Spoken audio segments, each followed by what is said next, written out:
آپ کو بتا دیا جائے، باقی قبل از اسلام کوئی ایسی چیز نہیں ہے کہ یہ کوئی قبرستان ہو اور مشرکین کا قبرستان ہو اس میں مسلمان نہیں. ایک عرض ہے اس میں مسلمانوں کا الگ قبرستان، کہ جب اسلام وہاں آیا اور پہلا مسلمان وہاں پر شہید ہوتا ہے، رحلت فرماتا ہے، تو اس کے لیے الگ سے مقبرہ اور قبرستان بنتا ہے، اور اس میں آپ نے دفن کیا عثمان بن مظعون کو. اور پہلے جیسے میں نے عرض کیا کہ عثمان بن مظعون کو دفن کرنے کے بعد وہاں پتھر رکھا اور خود رکھ کے کہا کہ یہ اس کا نشان میں چاہتا ہوں. بنی امیہ کے دور میں اس پتھر کو وہاں سے ہٹایا گیا اور خلیفہ عثمان کے قبر کے اوپر لے جا کے اس کو رکھ دیا گیا. بہرحال اس کے بعد یہاں پر بہت سے لوگ آئے اور دفن ہوتے رہے، اور جب یہ قبر عثمان بن مظعون سے پتھر منتقل ہوتا ہے خلیفہ سوم کی قبر پر، اور وہ قبر ابھی بقیع میں ہے، لیکن وہ اس وقت جب دفن ہو رہے تھے تو وہ بقیع میں نہیں تھی، اور بقیع میں دفن ہونے کی اس وقت کے لوگوں نے اجازت نہیں دی تھی. یہ قصہ بھی طولانی ہے، ہم اس میں نہیں جانا چاہتے. انصار میں سے جو پہلا شخص بقیع میں دفن ہوا ہے وہ اسعد بن زرارہ ہے، اور اس کے بعد یہ بقیع میں جتنے رسول خدا کے قریبی لوگ وہاں پر دنیا سے جاتے رہے، وہاں یہ بقیع آباد ہوتی چلی گئی. نہ فقط یہ قبرستان تھا بلکہ یہاں پر رسالت مآب صلی اللہ علیہ وآلہ وسلم نے لوگوں کو گھر بنا کر دیے تھے، اور ان گھروں کو بعد میں پھر مقابر میں تبدیل کر دیا گیا. آپ وادی سلام میں اگر تشریف لے گئے ہوں، وہاں ہر خاندان کا، ہر قبیلے کا اپنا مقبرہ ہے، اور اس ایریے میں وہ دفن ہوتے ہیں اور آج تک محفوظ ہے ہزاروں سال سے. یہاں بھی سنت رسول خدا یہی تھی، رسول خدا نے ان کو یہ ملکیت میں دی تھی، اور وہ اپنی ملکیت میں اپنے مردوں کو پہلے وہ خود رہتے تھے اور پھر دفن کرنا شروع کیا. بیت الاحزان بھی بقیع میرے ساتھ امیر المومنین علی ابن ابی طالب علیہ الصلوۃ والسلام نے خود بنایا تاکہ جناب سیدہ گریہ کر سکیں اپنے باپ رسول خدا صلی اللہ علیہ وآلہ وسلم پر. اس کے بعد رسالت مآب کے دور میں تو یہ ہوتا رہا. اس کے بعد جب خلفاء کا دور آیا، وہاں بھی اسی طرح بقیع آباد تھی، بقیع تعمیر رہی، اور اس میں دفنائے جاتے رہے. جب امویون کا، بنی امیہ کا دور آیا تو مروان بن حکم والی مدینہ نے، معاویہ کے زمانے کا جو والی مدینہ تھا، اس نے اس حصے کو جو کہ حش کوکب کہلاتا تھا، جس میں حضرت عثمان دفن ہوئے تھے، اس کو لا کر بقیع کا حصہ بنایا. اور پھر جب عباسیوں کا، بنی عباس کا دور آتا ہے تو وہاں کیونکہ بنی عباس اپنے آپ کو منتسب کرتے ہیں، اور عباس بن عبد المطلب رسالت مآب کے چچا وہاں مدفون ہیں، اور اسی طرح امام ائمہ بھی وہاں پر مدفون ہیں جن سے اظہار عقیدت کیا کرتے تھے بنی عباس، اس لیے انہوں نے اس کو بنایا. اور اسی طرح ہارون رشید نے بھی بقیع کی تعمیر کی، اس پر قبور کو بنایا، ان پر قبوں کو بنایا. اس کے بعد پھر جب بنی عباس کی حکومت چلی جاتی ہے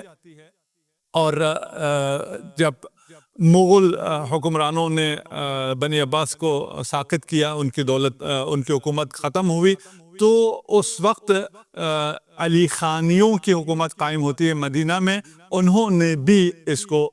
بنایا. ابن بطوطہ نے اپنے سفر نامے میں، جو اس زمانے میں وہاں ابن بطوطہ گیا، اس نے لکھا ہے. اس کے بعد پھر خلافت عثمانیہ کا زمانہ آتا ہے. خلافت عثمانیہ میں بھی بقیع آباد تھا، اور بقیع پر قبور موجود تھے، قبے موجود تھے، اور وہاں رونقیں تھیں، مسجد تھا، یہ سب چیزیں تھیں. اور وہاں سے پھر بنی خلافت عثمانیہ کے دور میں ہی یہ وہابی حملہ شروع ہوتا ہے، اور یہ ایک دفعہ حملہ کرتے ہیں، ان سے واپس لیا جاتا ہے، پھر حملہ کرتے ہیں، اور میں یہ تاریخیں آپ کو پھر آگے چل کے میں بتاتا ہوں. ابھی جو بقیع ہے اس کی حالت یہ ہے کہ وہ سب ہمارے آنکھوں کے سامنے ہے. وہاں ایک یہود کے پالے ہوئے